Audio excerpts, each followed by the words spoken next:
Happy New Year, guys. How's it going? I thought I'll give you a bit of a tour of the sim and stream setup for the new year. It didn't change too much over 2024, but it's something for you to see from a different perspective. We'll go over a few things flight sim specific peripherals, the gaming PC, and streaming PC. Everything is set up around this small IKEA dining table. It has DIY PC platform on the side and a monitor arm installed.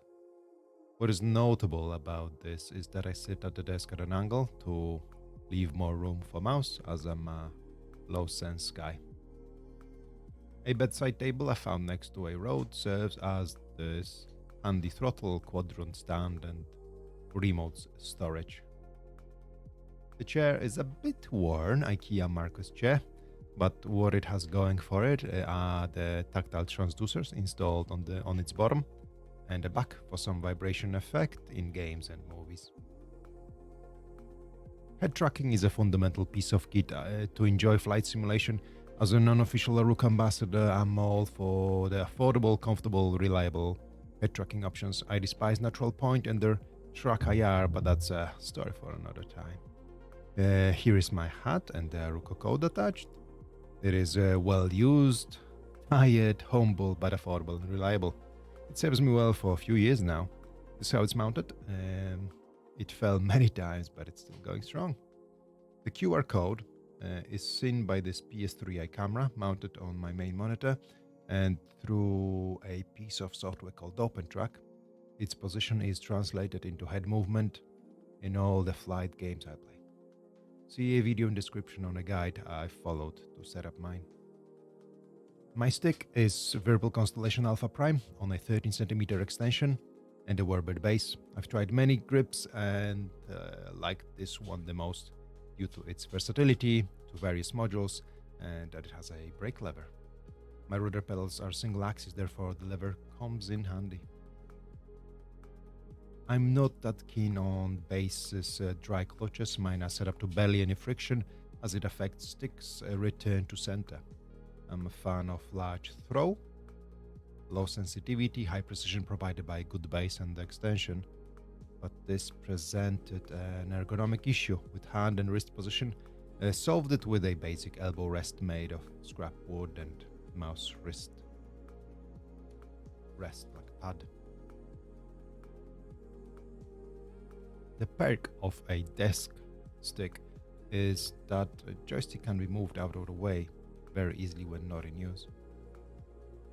The throttle is Mongoose P50 CM3 from Virpil. I'm quite pleased with it. It has good amount of inputs and good layout.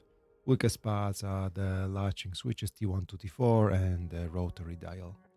The dial by default changes the mode of the 6-key block, but I prefer my devices to be limited to 64 buttons for game compatibility and I'm using the rotary as buttons. Works quite poorly. The other issue is that the cheap potentiometer in the slider became faulty, jumpy within a year, but I've received a spare part as warranty, so that's okay.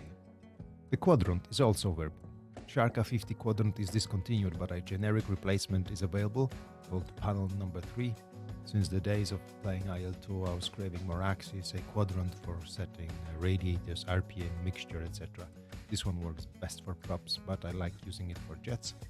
2 for radar antenna elevation, nozzle position, or wing sweep settings. People are sleeping on quadrants. These are awesome, and I have no issue with this one. Only this dial, like on the throttle, is meh. The pedals are the only VKB piece I have. T-Roder pedals are the most comfortable pedals I've tried.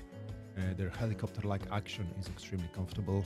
Their software is a bit more complex and harder to use than Virpil's, but I was still able to create virtual buttons on right and left deflection for additional binding.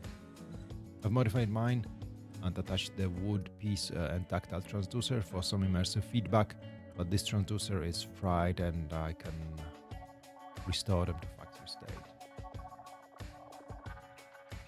These are basic foot switches I use for Discord push to talk toggle, and mute. Simple and fine. While we are sitting here under the desk, we can have a look at the cable management and PC. It's Speaking of PC, this is running Ryzen 9 5900X CPU and the Radeon 7900 XTX GPU, 64 gigabytes of RAM at 3533 MHz. Hope you like the GPU support as much as I do. As for other input devices, here is my beloved Steam controller. It is a weird one, but I'm a fan. Consider it more of a mouse and keyboard replacement than a gamepad alternative. Works well in War Thunder RB, as its trackpad works like a mouse in-game and its gyro is good too. It requires Steam and Steam input, which unfortunately got a lot worse since its overhaul for the Steam Deck. Steam input is buggy and clunky these days, so yeah, unfortunate. Because of this, I've asked Santa for that. And oh boy, I must have been good this year.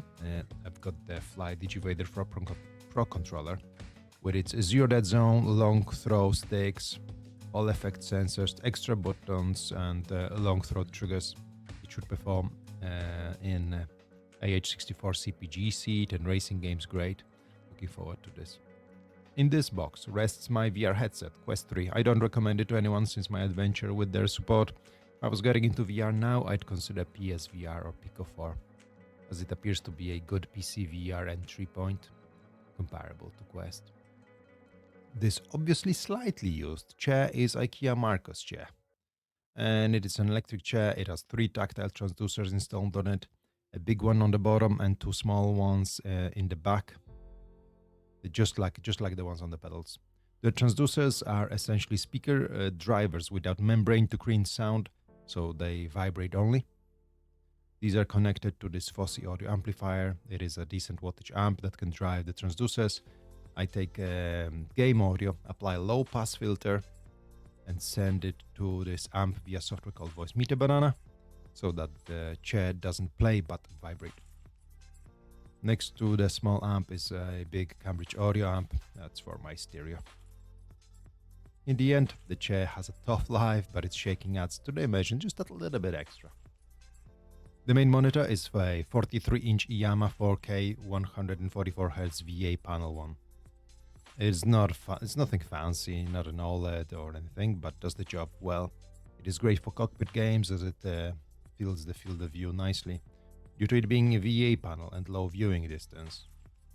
I experienced some color shift in corners, but it's not a big deal. I consider it an upgrade coming from a 34-inch curved ultrawide. An ultrawide was better for FPS games and racing games, but its low height was missed in flight combat situations where one is in a turn and needs to look up or down, and its area was a lot lower. A similar size OLED, a similar size and parameter OLED, but maybe curved one would be a dream. Anyway, a large monitor is very good for spotting contacts, high resolution, helps with IDing and cockpit readability, and makes the views look great. It is too heavy for the monitor arm. It needs to be propped by another piece of wood. Mounted here is my Discord microphone, Razer Siren Mini. It is okay. Got it with a bundle with something else. I think it's a condenser mic, so it just picks up a lot of other noises, but it does the job for Discord. Second monitor is a basic 1080p monitor for streaming PC.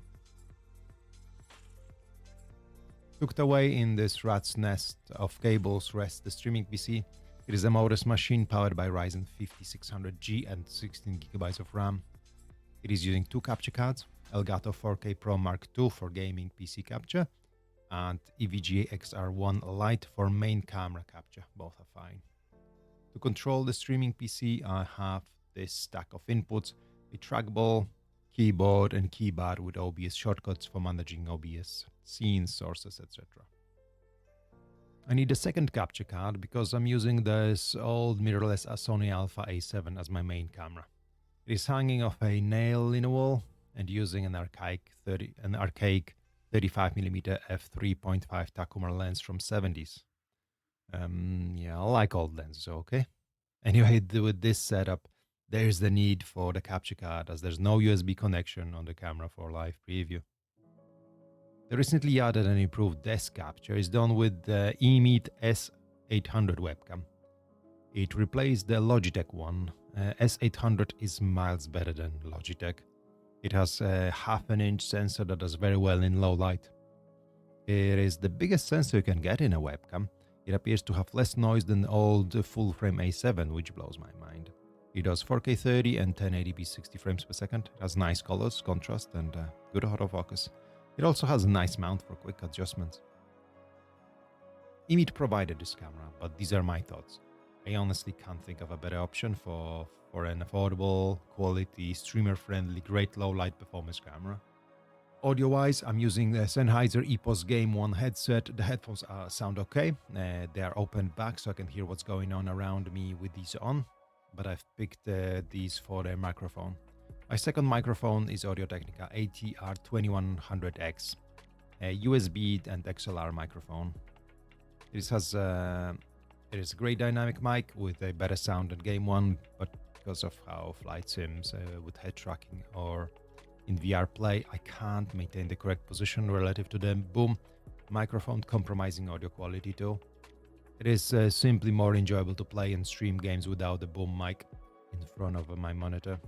The Game 1 is plugged in into Yamaha AG03. I use it to boost the signal and to convert the analog to digital. That is better than that circuit is better than on motherboard. It accepts XLR, so I can use it for Audio-Technica microphone too. Last, there are lights. This is my main light. I got it from Lidl for £20. It came with a remote, has brightness and color temperature controls. The cardboard, should you ask? Yeah, that's DIY. Here's the accent light. It's just some IKEA lamp. I don't use it much. As for the mood light, I have this LED strip on the ceiling. It also came with the remote light, and it works great with the main camera. I use it all the time. All right, I think that's all, boys. Feel free to ask anything about the gear. We'll catch you later.